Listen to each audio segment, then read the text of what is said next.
আমাদের বড় ভাইজান মনে আছে ব্রিগেডের জনসভা থেকে বলেছিলেন আমরা ভিক্ষে নয় ভাগিদারি নিতে এসছি, ভিক্ষে নয় ভাগিদারি নিতে এসছি। চেয়ারের তিনটে পা তোমার, একটা পা আমার থাকবে। যদি কোনো দুষ্কর্ম করার চেষ্টা করো একটা পা টেনে ফেলে দেবো, চেয়ারটাই পড়ে যাবে। এটাই আমাদের রাজনীতি।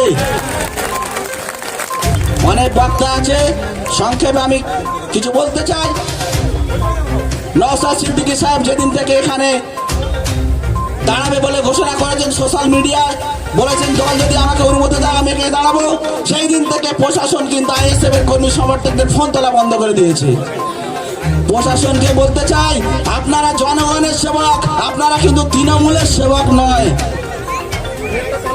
যত বাধা বিপত্তি আসুক আইএসএফ এখানে লড়বে, আপনারা লড়াবেন, আপনারা সাথে থাকবেন। এই অঙ্গীকারবদ্ধ করুন, এই অঙ্গীকার করুন। আপনারা সাথে থাকবেন তো, সাথে থাকবেন তো, সাথে থাকবেন তো।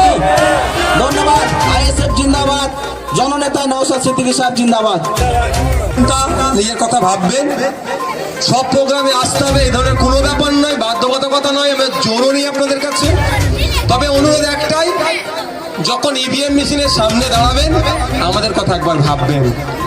ইভিএম মেশিনের সামনে যখন দাঁড়াবেন এ কথা ভাববেন, পার্লামেন্টে যখন কৃষকদের বিরুদ্ধে বিল পাস হচ্ছিল এই রাজ্যের যে সমস্ত তৃণমূলের এমপিরা তাদের কি ভূমিকা ছিল, অভিষেক ব্যানার্জির কি ভূমিকা ছিল, এটা একবার ভাববেন।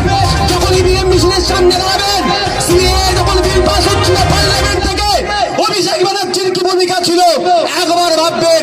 ইভিএম মেশিনের সামনে যখন দাঁড়াবেন, মেদিনীপুরের গার্মেন্টস শিল্পটাকে এক প্রকার ধ্বংস করে দিয়েছে কারা, কাদের আমলে ধ্বংস হয়ে যাচ্ছে একবার ভাববেন। ইভিএম মেশিনের সামনে যখন দাঁড়াবেন, এই যে সিন্ডিকেট রাজ চলছে পাড়াতে পাড়াতে যেভাবে মস্তান গুন্ডা তৈরি হচ্ছে এটাকে বন্ধ করতে যদি চান একবার ভাববেন।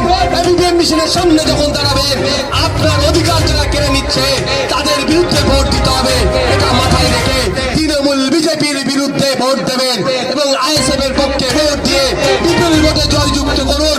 আমি আপনাকে দায়িত্ব নিয়ে বলতে পারি আপনাদের চাপা অবাক অভিযোগের কথা পার্লামেন্টে গিয়ে সর্বপ্রথম এখান থেকে নির্বাচিত হয়ে গিয়েই বলা হবে।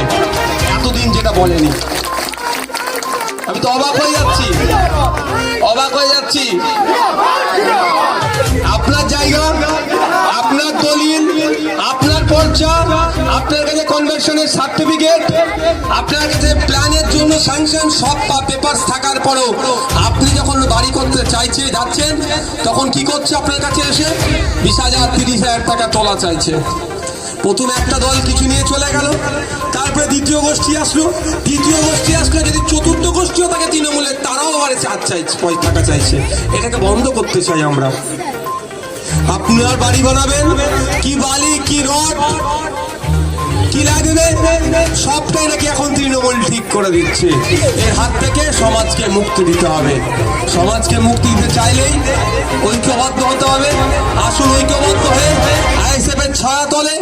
তবে আপনাদেরকে বলবো একটা কথা, আজকে সত্যি কষ্ট লাগছে, আজকে এই পথটা একটু আপ ডাউন লাগছে, এই পথটা আজকে যেন একটু কাঁটা বিছানো লাগছে।